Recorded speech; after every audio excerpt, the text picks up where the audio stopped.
اليوم النصر ضد اتفاق، مباراة صعبة وقوية، ولكن بإذن الله نادي النصر قدها.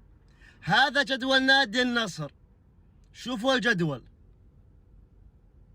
والله العلي العظيم إن ما حد يسوي مثل هالجدول ويقولك نادي النصر يبغون يعطونها الدوري. كل 3 أيام مباراة ومباريات قوية. لك الله يا نصر. هذا جدول نادي النصر.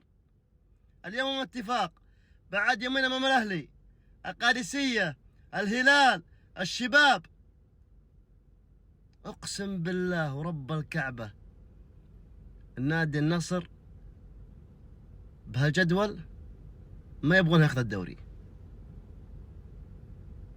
قبل الختام، بالتوفيق الكبير للرياض وكبير اسيا نادي النصر. لا تنسى الاضافة واللايك. سلام.